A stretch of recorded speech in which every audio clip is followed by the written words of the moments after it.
Tapi leader tuh kayaknya sesuatu yang ya ditunjuk gitu kan Bu. Dan buatku tuh di awal tuh justru agak-agak kutukan malah. Bos gue tuh nggak boleh bilang nggak bisa gitu, nggak boleh bilang nggak tahu loh. Tuh. Kenapa aku bilang being vulnerable is okay gitu. Seneng banget cari tantangan gitu kan. That's what make us kayak selalu semangat. That's why we do what we do gitu.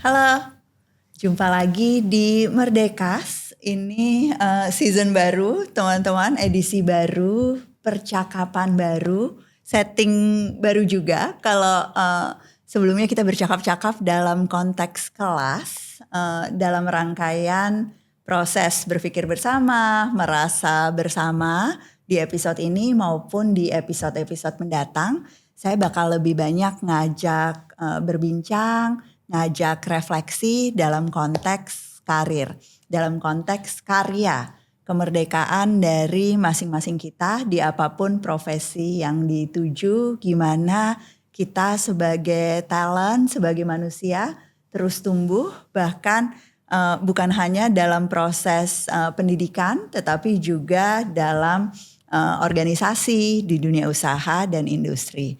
Dan hari ini beruntung sekali ngajak dua sahabat, ada Inka dan Mbak Reni, yang bukan cuma di Merdeka sekali, tapi kayaknya setiap hari ada aja gitu ya obrolannya. Jadi ini kita antara geli karena apa ya, obrolan yang kayaknya setiap hari diomongin, sehari-hari diomongin, kali ini direkam buat konsumsi semua yang menonton, tetapi juga bersemangat karena kita tahu dengan membawa percakapan ini ke depan yang lain, mungkin percakapan-percakapan sejenis gitu ya sama partner kerja masing-masing juga bisa teman-teman lakukan gitu. Jadi kalau nonton ini masih sendirian, dikirim atau ajak paling nggak dua teman perempuan lain atau teman laki-laki lain juga boleh untuk ikut menyimak sama-sama. Tapi aku kepingin daripada aku yang perkenalin, kayaknya mending Inka sama Mbak Reni memperkenalkan diri sendiri dulu supaya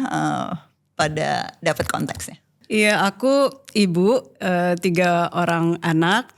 Ya ini nggak boleh, ini selalu diceritain karena aku salah satu yang gapnya banyak di antara anak pertama udah lagi ambil S3, yang kedua bedanya 8,5 tahun, yang kedua baru mulai kuliah, yang ketiga masih kelas 6 SD. Jadi kalau managing different generation gap gitu, itu aku di rumah udah ngalamin. Jadi mau bicara konteks rumah apa kantor, sama aja. I'm open. Terus orang kenal aku sih orang HR banget sih. Aku pernah coba gak ke HR tapi balik lagi kayaknya semua orang udah ngeliatnya aku orang HR gitu. So yeah, I'm an HR person. Dari mulai kerja sampai sekarang harusnya udah mau pensiun. Tapi people development is my passion. Okay. Ini itu ya. Yang harusnya udah mau pensiun tuh nggak lengkap tuh, harusnya udah mau pensiun tapi memutuskan untuk nggak pensiun terus-terusan. Kayaknya nggak pengen pensiun karena takut banget pikun.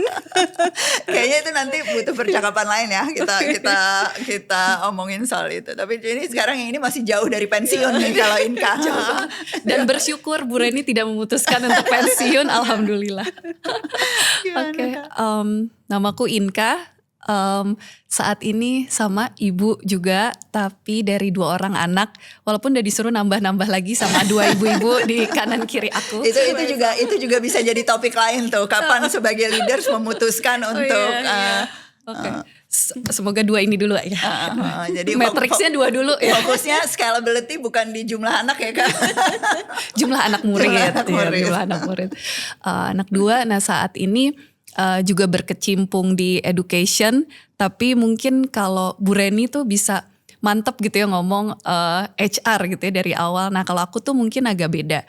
Jadi lulus dari arsitektur, terus mengawali karir tuh juga MT, jadi lompat-lompat gitu ya. Pernah ngerasain berbagai industri, berbagai sektor dan berbagai function. Jadi aku seneng banget sih bisa belajar. Terus ketemu Bu Ella, jadi nyemplung di education, seneng banget. Dan sekarang sampai ke talent juga ya, jadi menarik banget si education ini. Terus lagi belajar juga, jadi lagi kuliah lagi sambil sambil juga tetap kerja. Setiap hari kayaknya nggak ada hari yang saya nggak ngobrol sama Inka dan sama Mbak Reni. Tapi kalau ditanya gunanya apa, itu persis sama seperti judul episode ini teman-teman, Why We Do What We Do. Karena aku ngerasanya teman kerja yang paling baik adalah justru teman kerja yang selalu ngingetin why-nya gitu ya. Yang selalu kayaknya setiap bahkan nggak usah ngomongin visi dan misi organisasi gitu ya, atau ngomongin kayak matrix apa yang harus jadi target buat tahun ini. Tiap ketemu Inka sama Mbak Reni tuh kayaknya fungsi utamanya tuh kayak apa ya, nguatin drive untuk mencapai misi yang buat aku tuh juga penting gitu. Nah, tapi kalau ditanya nih, dan aku tahu banyak banget teman-teman yang suka bingung gitu ya, biggest driver untuk milih jadi leader tuh sebetulnya apa sih? Ini kepaksa, sesuatu yang kayak emang dipilih dengan sengaja, gue mau jadi leader, atau dari kecil bercita-cita gitu ya untuk itu gimana? Karena banyak juga teman-teman yang kayak gue nggak cocok deh jadi leader, gue kayaknya nggak tipe gitu dan sebagainya. Itu kalau aku sih selalu bilang ya, aku nggak pernah malu tuh waktu masih jadi HR officer yang kerjanya cuma daftarin training sama manggil orang rekrutmen at that level. Aku udah bilang ke diri sendiri, dan kalau ditanya juga aku jawab aja bahwa aku mau jadi HR director. That's my purpose. Dan gitu, itu padahal kayak baru lulus gitu. Baru Okay. kerja masih yang junior banget. Tapi buat aku selalu kayak emang harus gantungin cita-cita aja gitu. Karena itu jadi pegangan pada saat setiap dapat offer atau ngerjain sesuatu tuh udah on the right track atau enggak gitu. Kayak bukan posisi, bukan direkturnya, tapi ya kayaknya mungkin ya itu lead something, kayak masuk ke level strategi, bisa propose, bisa berkontribusi, bisa punya meaning gitu sih kayaknya lah yang dan itu yang itunya gitu yang itu dicari yang menarik gitu. dari posisi sebagai leader gitu ya, punya otonomi lebih, keterlibatan lebih. Iya betul kan kita pasti banyak kegemasan ya kalau kerja tuh kayak gemes. Nah kalau selalu nggak punya authority, terus kayak selalu yang cuman ngejalanin, itu kayak kita bukan pada level that I want gitu kalau aku ya. Need to be at that level. Terus apalagi berapa tahun karir yang terakhir itu selalu diminta untuk transforming something gitu, ngerubah atau membawa dari satu titik ke titik lain gitu. Itu kan sebenarnya intinya belajar gitu kan ya. Betul. Tapi ini di level organisasi, di level yang very strategic gitu. Jadi intinya kalau pada saat jadi leader tuh kita sebenarnya kayak ngajak serombongan untuk belajar, untuk bertransformasi. Sementara mungkin kalau yang belum di posisi leadership tuh ya lebih kayak bertanggung jawab terhadap apa yang yang harus dia pelajari ya. sendiri gitu ya. Jadi level responsibility-nya tuh beda. Dan dari awal Mbak Reni emang kepinginnya ya kayak nge-lead, memimpin si proses belajar dan proses tumbuh itu. Inka dari dulu juga gitu atau? Kalau aku tuh ngerasanya leader itu tuh bukan sesuatu yang aku tuh minta atau cita-citakan sih. Tapi mungkin karena anak perempuan pertama, cucu perempuan pertama tuh sering banget ya kayaknya jadi identik gitu. Jadi harus nge-lead. Aku tuh berasanya itu sih. Tapi mungkin aku kalau driver tuh ya Bu, kayak tuh ada satu conversation sama papa mama gitu ya, sama adik juga di suatu makan malam lah gitu ya. Terus pernah mereka tuh ngomong kayak pokoknya kalian harus jadi lebih baik daripada kita. Tapi tuh ngawang banget kan Bu, kayak definisinya tuh lebih baik apa sih gitu. Nah tapi pada waktu itu sih aku kayak mama sekarang posisinya apa sih gitu. Mama direktur gitu.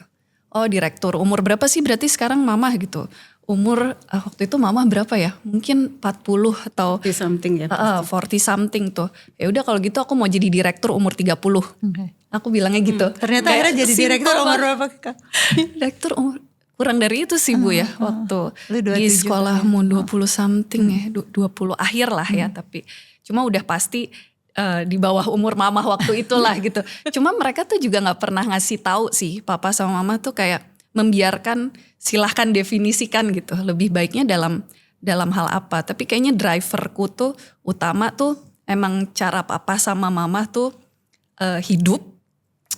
Terus pengen mentranslate itu jadi apa ya, jadi terserah kita gitu ya. Dan membiarkan apa ya, merdeka berkarya kali ya Bu itu. Dan merdeka belajar gitu buat aku sama adik. Kayaknya tuh pertama tuh mama, kedua nenek juga gitu ya, deket sama keluarga, sama sekarang anak-anak pastinya.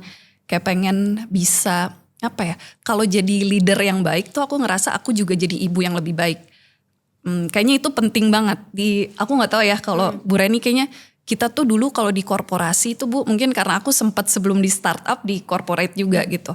Aku nih rada beda konteksnya sama Mbak Reni sama Inka, karena walaupun sekarang kita kerja bareng di Semesta Integrasi Digital, kalau aku tuh nggak pernah kerja di multinational company atau kayak korporasi besar seperti Mbak Reni sama Inka. Jadi aku belajar banyak banget dari mereka juga soal ini. Lanjutin Kak. Kalau di corporate tuh dulu aku sering ya Bu, aku berharap sekarang udah berubah sih ya. Tapi dulu tuh kalau aku ngelihat leader yang perempuan tuh banyak banget omongan kayak, wah dia sukses banget, pasti rumahnya berantakan.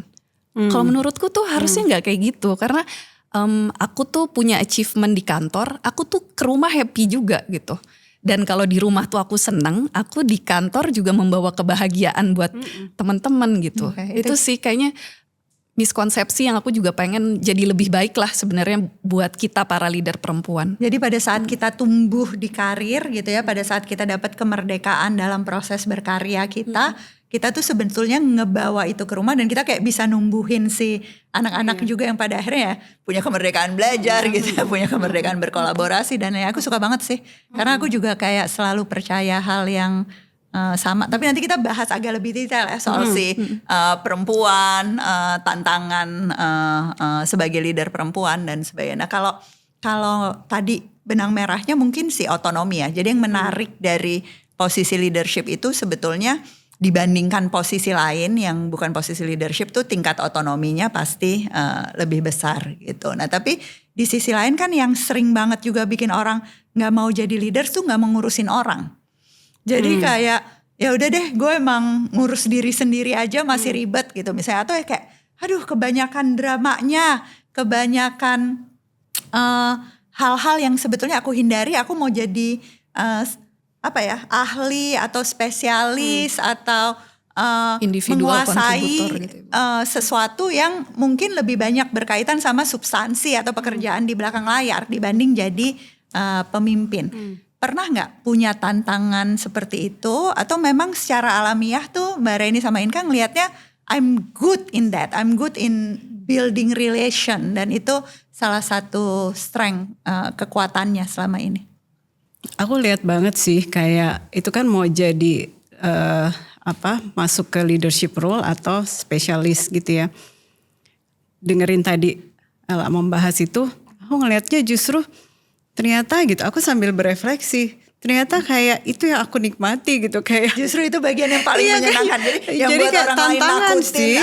emang itu justru kayak kan kita tantangannya. kayaknya sama, seneng banget cari tantangan gitu kan. That's what make us kayak selalu semangat. That's gitu. why we do what we do. Iya gitu, kayak semangat banget. Iya kadang kayak makin itu kan menantang banget. Emang sih ngurusin orang, aku agree gitu, susah banget, dan kayak kalau bisa nggak ngurusin gitu ya, tapi nggak bisa juga mungkin ya kalau nggak ngurusin gitu. Itu kayak tantangan yang kita harus cari cara gitu, karena terus berproses gitu. Dan tumbuh bersamanya sih nggak sih Mbak? Maksudnya aku tuh juga kadang-kadang suka rada ini nih, which is kayak salah satu yang sering dibahas sama Inka juga. Jadi ngurusin orang tuh kan bukan kita kayak memanage, yang apalagi memanipulasi orang gitu kan, bukan kayak membawa orang untuk melakukan hal yang dia nggak mau lakukan gitu. Kalau emang dia nggak mau lakuin ya dia nggak seharusnya ada di organisasi ini, dan kita nggak akan bisa ngelit orang kayak kita mengasuh domba atau apa gitu kan. Maksudnya jadi ini kan lebih kayak bersama-sama dengan orang yang juga punya purpose yang sama, percaya hal yang sama gitu kan, mau ada sama-sama. Jadi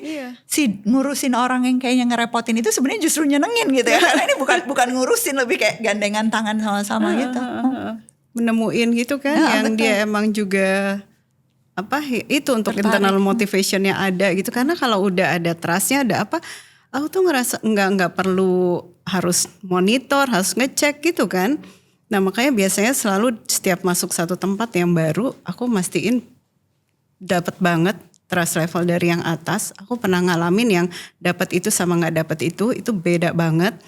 Sama ya itu win the heart of my team at the first place gitu, in the first place. Kayak pertama ya udah kan ada yang kayak gue mau ngebongkar semuanya diganti gitu. Kalau aku udah hidup dengan apapun yang aku punya, try paham mereka, terus dapat trustnya mereka, udah the rest tuh kayak udah emang enak gitu lah. Karena yang terjadi bukan ngegeret tapi ya kayak jalan sama-sama gitu bareng. ya. Karena kita kan juga belajar terus ya, kita juga nggak lebih tahu gitu. Inka sempat ada ketakutan sama kayak yang kebanyakan khawatir atau Banyak ada sih, contoh Bu. baik, contoh kurang Itu baik? aku masih konsisten sih. Aku ngerasa aku nggak pernah minta dan mencita-citakan diriku jadi leader gitu sih.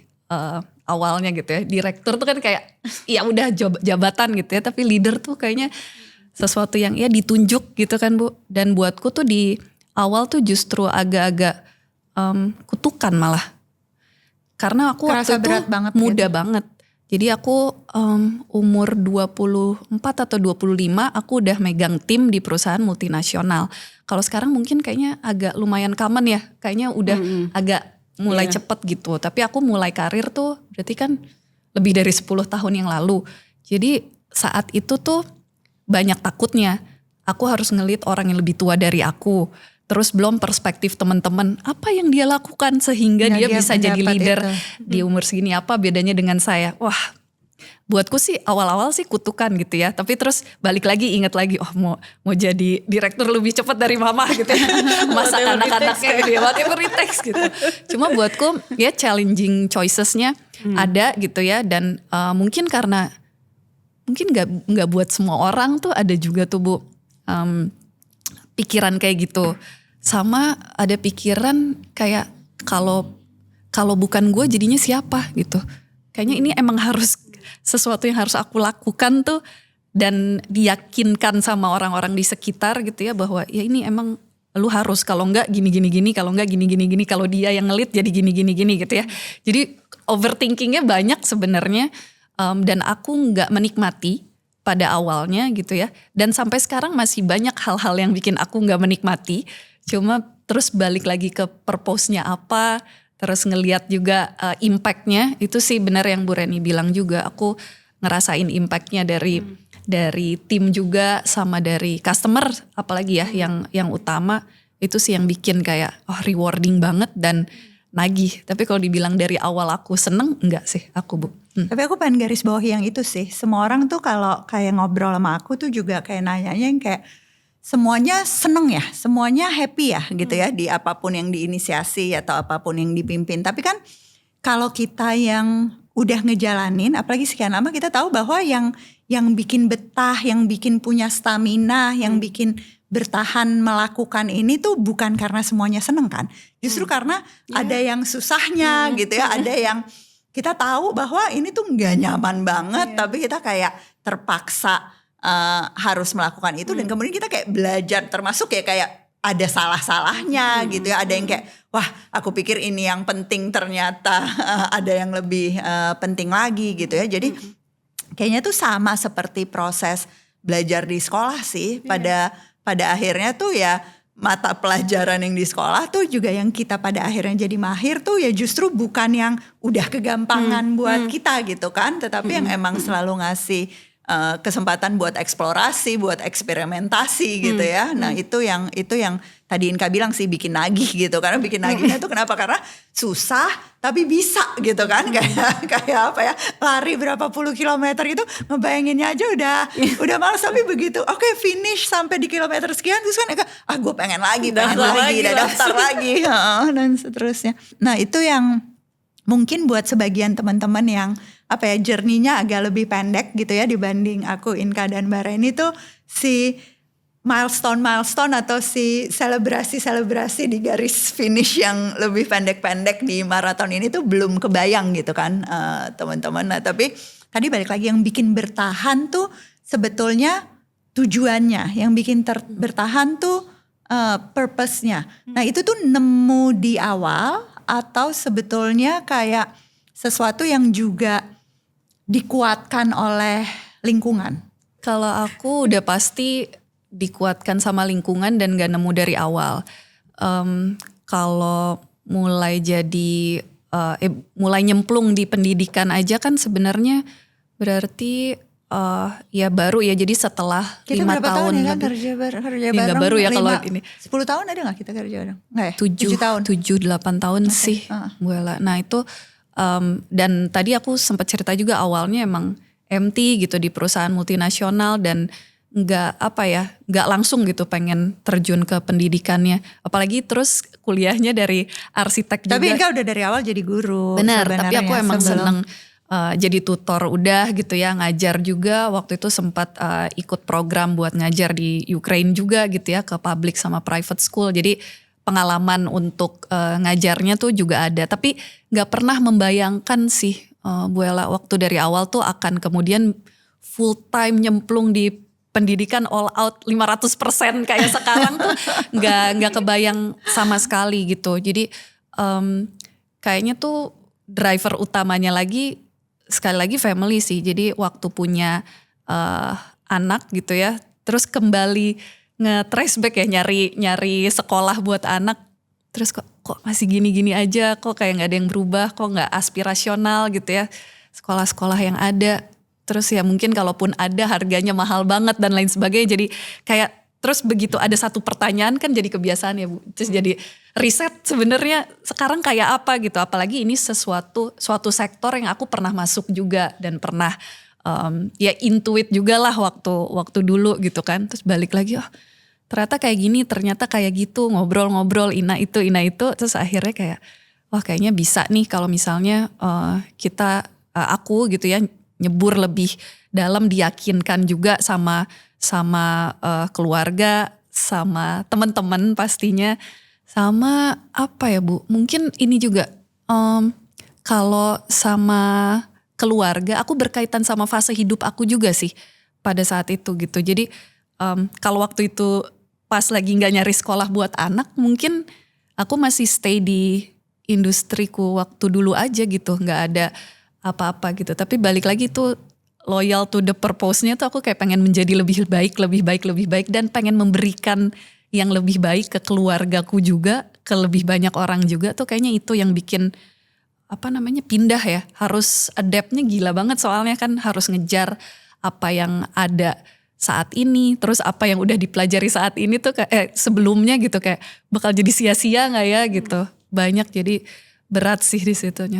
Iya. Jadi sebenarnya kalau ditanya purpose-nya tadi ya bikin impact sebanyak mungkin kan. Bahkan di posisi sebelumnya kan itu yang stay. Jadi pindah sektor ke pendidikan pun itu nggak masalah gitu ya. Walaupun aku tetap mau ngasih pesan sponsor sih. Di pendidikan tuh kita kurang orang banget teman-teman. Jadi kalau ada yang lagi berpikir untuk karir switch dan sebagainya, pengalamanku sebagai pendidik, pengalamanku sebagai pemimpin selama ini nunjukin bahwa jangan khawatir sama sekali. Kalau background pekerjaannya, background pendidikannya tuh bukan psikologi kayak aku sama Mbak Reni gitu ya misalnya, atau nggak di pendidikan, itu banyak banget contoh pemimpin sukses di pendidikan yang justru ngebawa perspektif yang beragam dari korporasi atau dunia arsitektur seperti pengalaman Inka tadi. Nanti kita lanjutin.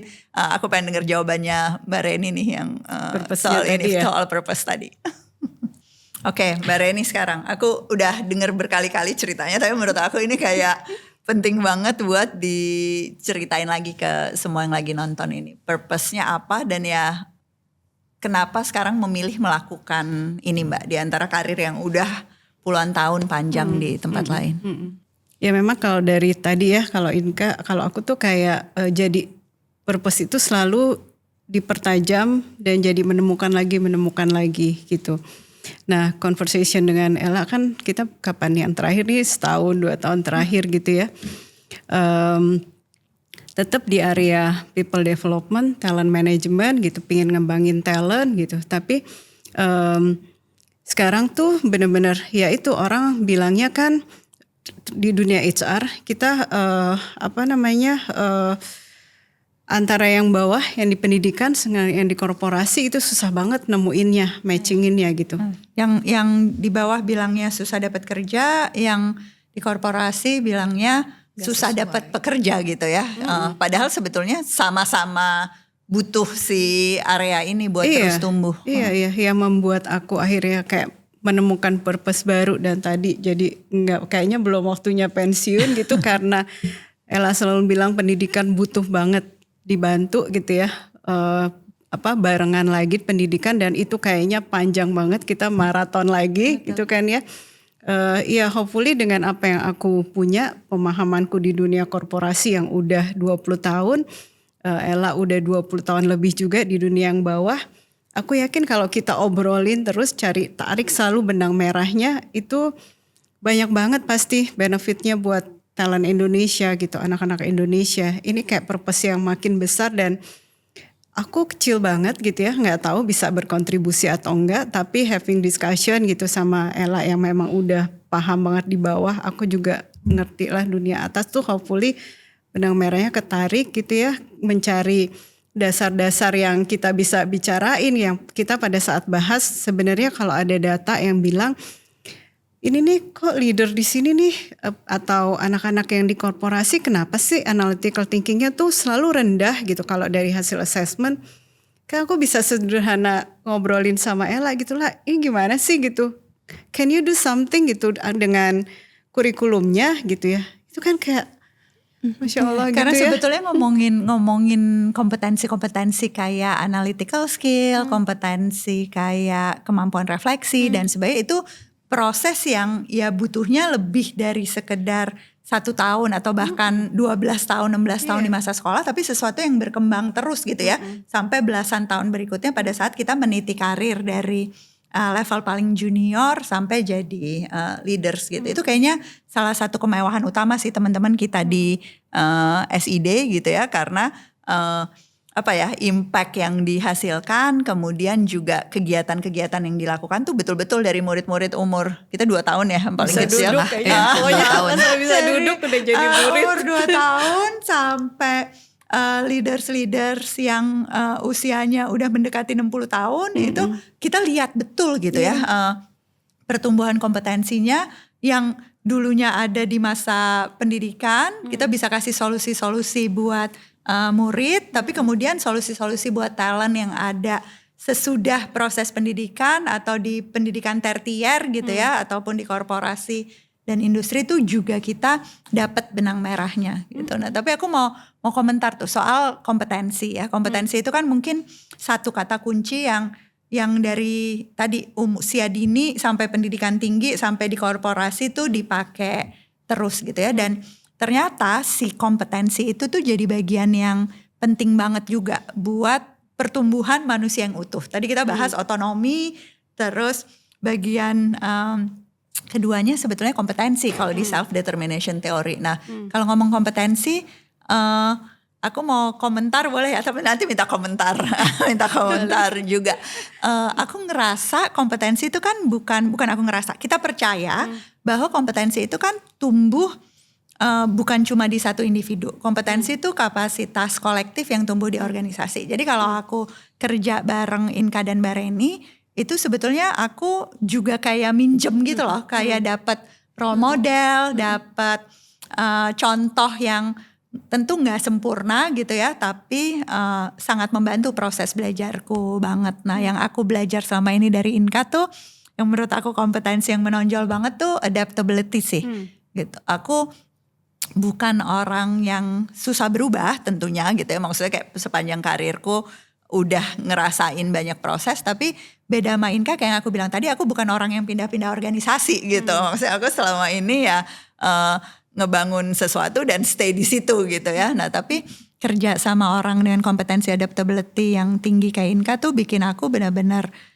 jadi jauh lebih cepat juga untuk berhadapan dengan situasi baru, jauh lebih bisa memprediksi juga gitu ya, kira-kira role-nya tuh harus dimodifikasi kayak apa, terus kemudian pada saat berhadapan dengan orang dari sektor yang berbeda tuh kayak gimana, itu aku belajar banget sih dari Inka soal itu karena kayak itu pemahaman tentang jenis organisasi yang berbeda, jenis klien yang berbeda gitu ya.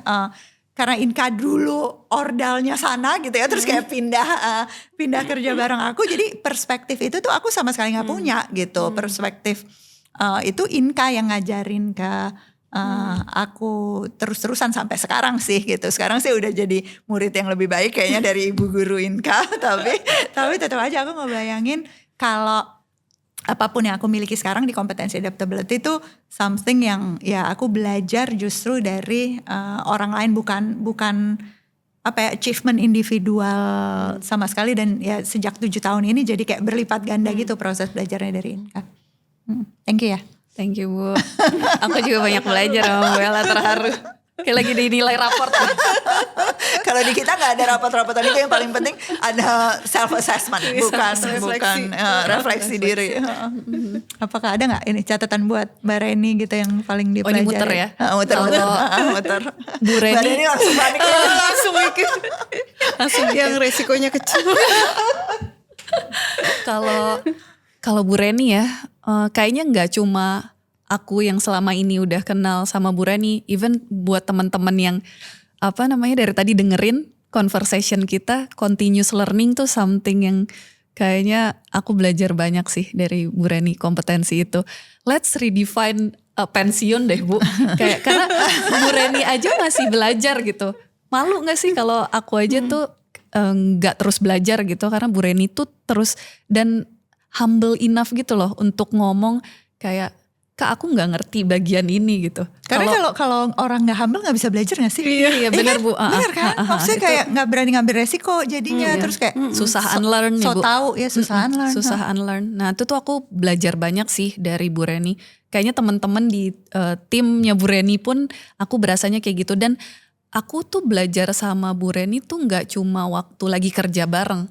Jadi pas lagi beda organisasi, lagi gak baru ngerjain project yang sama tuh juga reachable untuk ditanya gitu Bu. Jadi buatku tuh definisi continuous learning tuh di Bu Reni tuh melekat banget, dan kayaknya membuat aku juga menularkan hal yang sama gitu. Dan itu aku sadar banget karena waktu itu ada tim yang ngomong pas aku lagi meeting, aku bilang kayak pendapat kamu gimana, aku nih gak tahu nih jawabannya gitu.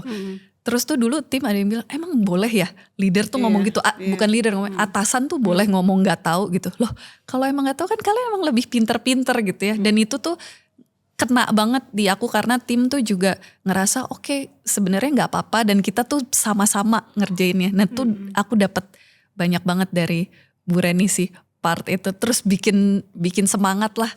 Dan kayaknya gak cuma aku, itu terefleksi banget gitu, kayak ngelihat sosok Bu Reni tuh semua orang langsung jadi kayak ayo Bu Reni aja masih semangat, kita semua semangat.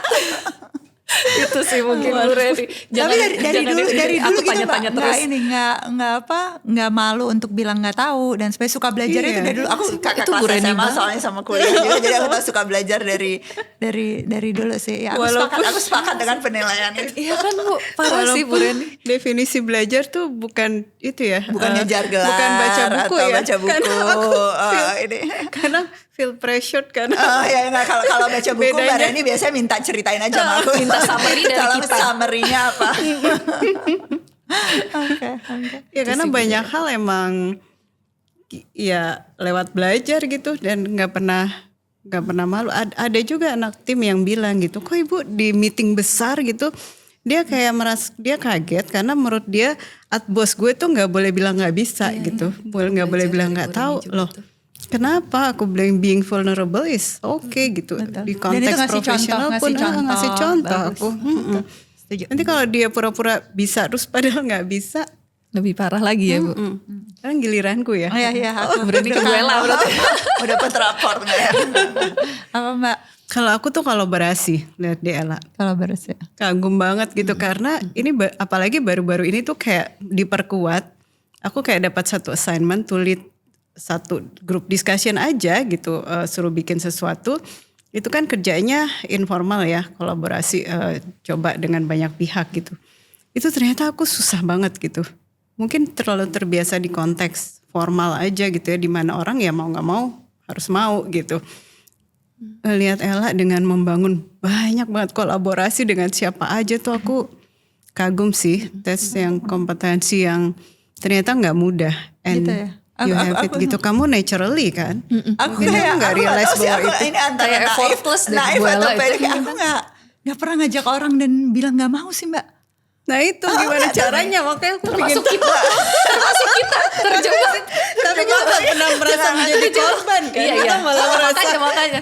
happy. Unconscious. Tapi nggak, kalau menurut aku sih kalau ditanya ya latihan sih, sama seperti semua kompetensi lah. Maksudnya kalau Kamu apa berlatih dari untuk itu. apa dari bayi udah langsung jago kolaborasi kan enggak ya. Semua kompetensi itu butuh kesempatan, butuh latihan gitu. Jadi kalau ditanya sekarang dibilang kompetensi kolaborasi bagus ya itu mungkin karena aku sering, ya bukan mungkin sih, pasti karena aku sering melakukan itu. Jadi ya sering minta tolong, sering ngasih kesempatan ke orang-orang yang mungkin justru yang paling banyak tuh sekarang tuh wah seneng banget gue diajak gitu. Gue gak nyangka Ternyata ajak gitu kolaborasi ini. Jadi aku ngelihatnya tuh kolaborasi tuh sebetulnya kompetensi yang semua kita bisa punya if only kita tuh emang lebih sering Nyoba. ngajak dan nyoba gitu. Karena hampir semua orang tuh sebetulnya kepingin gitu dapat kesempatan itu. Tapi tentu kolaborasi kan bukan cuma awalnya kan. Maksudnya kolaborasi dan mempertahankan kolaborasi. Gimana panjang jodoh tuh kolaborasinya. Dan sebenarnya itu terus kompetensi-kompetensi yang lain kan jadi penting banget ya. Continuous learning kayak yang Mbak Reni bilang, ya itu aku masih terus harus belajar melakukan itu juga. Karena kan setiap kolaborasi itu kita belajar tentang mitra yang baru, tentang organisasi yang baru ya, adaptability, gimana nyesuaiin. Ya ini kan kolaborasi bukan sama yang 100% sama gitu ya. Gimana kita saling kayak fine tuning cara kerja dan sebagainya. Nah jadi teman-teman kalau di SID itu kita punya daftar kompetensi yang kita bilang kompetensi pedagogik di dunia pendidikan maupun kompetensi profesional yang jadi dasar dari apapun yang kita lakukan gitu. Nah teman-teman bisa lihat juga nanti di sini dan coba temukan kira-kira yang udah dianggap kekuatan mana, yang masih jadi backhand, yang challenge yang perlu terus dipelajari dan dikembangkan di mana. Udah banyak banget yang diomongin sebenarnya, tapi kayaknya nggak mungkin ngomongin why we do what we do tanpa ngelihat bahwa bagian yang penting dari identitas kita itu perempuan gitu ya. Kita sama-sama perempuan. Ada yang spesifik nggak lesson learn yang apa ya? Atau mungkin pemantik percakapan lah. Aku tahu kayak satu podcast seperti ini nggak akan bisa menyelesaikan semua masalah dan membahas semuanya. Tapi yang kira-kira tuh bisa jadi bahan refleksi sama-sama buat calon pemimpin perempuan maupun pemimpin-pemimpin perempuan yang sekarang udah ada di berbagai bidang. Kalau buatku tuh mungkin aku bagi dua fase sih Bu. Waktu awal-awal karirku tuh kayaknya being a leader, apalagi perempuan gitu, itu rasanya kayak breaking barriers gitu. Terus kayak menentang miskonsepsi. Terus all about inspirational leader gitu ya. Jadi kayaknya ngasih role model, terus juga melihat role model juga gitu ya, ngelihat leader perempuan lainnya tuh itu sih yang berasanya di awal-awal tuh kayak karena mungkin masih jarang ya, even sekarang aja kan masih sedikit gitu leader perempuan, tapi kayak pengen ngasih contoh, terus challenging banget kan Bu. Apalagi waktu dulu awal aku tuh industrinya otomotif, sempat properti, sempat otomotif tuh yang isinya emang semuanya laki-laki gitu. Dominasinya udah di laki-laki semua. Jadi buatku kayak kalau mungkin temanku yang cowok belajarnya 1 kali, aku emang belajarnya 2 kali lipat kan gitu. Tapi kalau aku berhasil lebih berarti aku menangnya 2 kali lipat juga dong gitu. Jadi kayak balik lagi ke sense of achievement-nya itu gitu. Tapi kalau sebagai leader perempuan tuh karena aku ngelihat ada leader perempuan aja dulu kayak oh bisa gitu.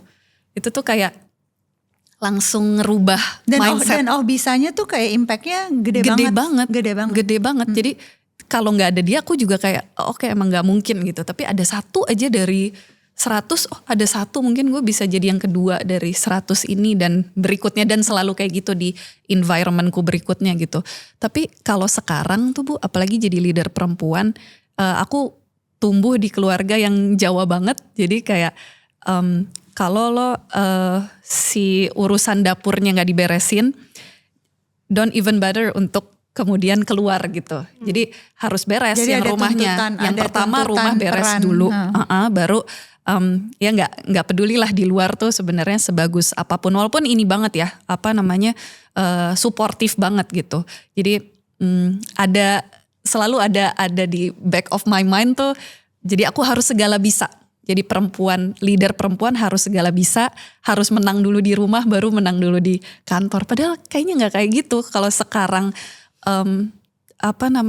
ngobrol-ngobrol, diskusi, ngelihat banyak leader perempuan, itu aku ngerasa yang bagus di kantor atau ya dia menjadi leader yang inspirasional di kantor, emang di rumah juga dia bahagia gitu loh, membawa kebahagiaan dari achievementnya di kantor dan achievementnya di rumah tuh juga balik gitu ke kantor. Itu tuh kayaknya penting banget. Sama yang terakhir tuh Bu, aku ngerasa jadi leader perempuan itu kan tadi harus segala bisa. Ini tuh aku refleksinya banget sih, karena aku beneran ngerjain A to Z banget gitu kalau domestik. Tapi tuh aku baru menyadari bahwa aku tuh merenggut kesempatan suamiku untuk jadi ayah yang lebih baik gitu. Nah jadi sebenarnya jadi leader itu it's all about kayaknya memberikan kesempatan. Kalau sekarang terutama leader perempuan tuh jadi punya angle yang lumayan banyak juga tuh di situ. Jadi dengan itu aja kayak bukannya gue harus jadi perempuan yang segala bisa. Saya dan suami saya harus jadi kita berdua emang harus segala bisa dan gitu. Dan harus tumbuh sama-sama gitu dan kan. Dan berbagi purpose itu sih Bu. Betul. Itu kayak miskonsepsi yang parah. Aku ngerasanya kayak harus bisa semuanya gitu. Padahal aku merenggut tuh selama ini gitu. Dan selalu kayak gitu kan. Kalau misalnya kayak kita ngomong aku nulis di buku soal yang kayak ya woman can do anything, si serba bisa itu kadang-kadang tuh jadi justru beban berlipat ganda buat perempuan karena seolah-olah kayak woman must do everything gitu. Nah padahal sebetulnya itu sesuatu yang ya dengan kompetensi kita buat ya co-leadership juga di peran domestik gitu ya, keterlibatan suami dan sebagainya, pada akhirnya sama-sama bisa tumbuh. Dan kalau tadi Inka bilang yang dipraktekkan di kantor dibawa ke rumah, itu kan sebetulnya bapak-bapak juga gitu kan, banyak banget hal yang dia praktekkan di kantor yang belum tentu dibawa praktek ke rumah kalau nggak dikasih kesempatannya. Jadi si kekuatan dari laki-laki maupun perempuan ini kalau di kantor kita percaya bahwa diversifikasi gender itu penting dan buktinya kan banyak ya. Sebenarnya di rumah juga kita juga yakin gitu ya, aku sebagai orang yang kayak selama ini banyak mempraktekkan kayak pendidikan keluarga dan sebagainya, itu ya semakin terlibat ayah itu ya pada akhirnya purpose tujuan pengasuhan tuh juga akan semakin tercapai asal itu tadi dikasih kesempatannya gitu ya. Sebenarnya buat sama ke tim juga kayak gitu kan Bu. Sama ya betul. Jadi sekarang ke tim juga gitu ya, emang harus banyak ngasih kesempatan dong untuk belajar gitu. Sama kayak jadi ibu juga ya, ke anak juga gitu ya. Harus banyak kasih kesempatan ke anak untuk belajar. Gak beda belajar. sama sekali sih menurutku.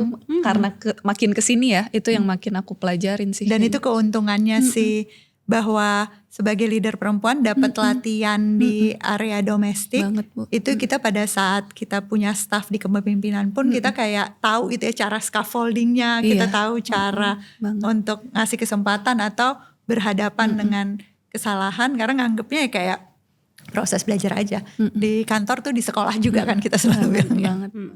Mbak Reni gimana Mbak? Kalau aku kayak bahasa-bahasa besar, equal opportunity, woman empowerment gitu, itu kan bahasa aku udah dapat tuh tahun 2000-an. Aku ada di satu multinational company di mana aku jadi championnya untuk Indonesia di company global. Belajar banyak banget di sana gitu ya. Tadinya aku pikir tuh semua orang tuh udah kayak gitu. Tapi baru-baru ini masuk di satu tempat yang ternyata tuh jauh banget. Itu jadi kayak aku, ternyata tuh PR kita masih besar banget di level itu ya gitu. Nah kalau balik pribadi mungkin aku ya alhamdulillah dapat itu semua di rumah gitu. Suami, jadi aku outside kayak very professional dan naik gitu. Tapi inside tuh aku very penuh traditional gitu kayak konvensional banget gitu. Seingatku aku nggak pernah keluar rumah tanpa seizin suami gitu. Itu tuh ya itu mau agama atau kejawaannya atau apa tuh kayak tetap jadi pagar gitu loh lah. Tapi mungkin itu yang membuat, aku rasa itu juga yang membuat aku bisa survive dan dua-duanya bisa utuh gitu ya. Karena ada nilai tradisional yang tetap aku pegang gitu. Di luar aku ya harus profesional seperti itu, tapi di dalam tuh nilai-nilai kayak gitu tetap ada gitu. Aku pegang banget gitu. Kayak ya itu part of respect gitu. Itu yang selalu diingetin jadi kalau ada tim gitu ya yang masih kerja gitu, terus suaminya nungguin tuh aku bisa yang, kok bisa sih gitu. Itu suaminya nggak apa-apa gitu. Ngingetin karena gitu. lebih ke tanggung jawab juga gitu kan Mbak. Jadi Iya, bahwa ada tanggung respect jawab, kan. ada sikap saling menghormati yang harus dipraktekkan dalam semua konteks di mana Iya. kita punya peran. Ya. Terus kayaknya kebetulan suami juga yang dia justru ngurusin semua urusan rumah Kak. Jadi belanja bulanan apa tuh dia gitu. Aku enggak, jadi kayak aku ngerasa aku nggak bisa jadi ini kalau dia tuh nggak mengambil peran yang sebesar itu gitu. Jadi gitu ya, kan, di balik laki-laki yang hebat ada perempuan yang mendukung dan hebat juga. Di balik perempuan yang hebat pasti ada laki-laki yang jauh lebih hebat juga. Kayaknya itu kayak gitu kan ya. worth another podcast sih soal peran suami, peran pasangan gitu ya dalam kepemimpinan perempuan. Tapi aku mau taruh konteksnya mungkin sebagai penutup itu tuh bahwa relasi dan relatedness gitu ya, itu juga bagian yang sangat penting gitu ya di apa yang kita lakukan setiap hari. Kalau kita bicara otonomi tadi itu seolah-olah jadi kita cuma mikirin diri sendiri gitu ya. Kalau kita bicara kompetensi itu juga kita ya maunya menang sendiri, keren sendiri gitu ya. Bukan mau ngembangin kompetensi semua orang yang ada di organisasi kita. Dan satu teori yang juga kita percaya banget kan ya di Sekolah Murid Merdeka, di karirmu, Talentik, sekolahmu, di Maksima, di Living English gitu ya. Semua yang kita kerjain sama-sama teman-teman itu ya si self determination theory itu, bahwa semua orang punya otonomi dan perlu terus ngelatih otonominya. Semua orang perlu terus ngembangin kompetensinya gitu ya, karena nggak ada gunanya dia merasa punya otonomi kalau kompetensinya juga nggak berkembang. Dan yang terakhir, semua orang itu penting banget punya sense of belonging gitu ya, kekuatan relasi, common purpose dan sebagainya. Nah itu yang mudah-mudahan juga jadi modal buat menjalani proses berkarir, proses berkarya buat semua teman-teman. Dan tentu itu juga modal untuk staying true to the purpose, apapun cara yang dipilih di organisasi manapun teman-teman semua berkarya hari ini. Terima kasih sudah nonton, makasih Inka sama Mbak Reni, perlu diulang kayaknya. Terima kasih kan selalu, kita terima kasih udah diajak. Iya, makasih banyak teman-teman, semoga menikmati, dapat banyak kesempatan untuk berpikir, merasa relate dengan percakapan hari ini. Dan sampai jumpa lagi di Merdekas berikutnya. Jangan lupa kalau ada topik-topik yang menarik yang ingin dibahas soal kepemimpinan, kepingin dapat masukan juga dari teman-teman di kolom komentar. Thank you, bye.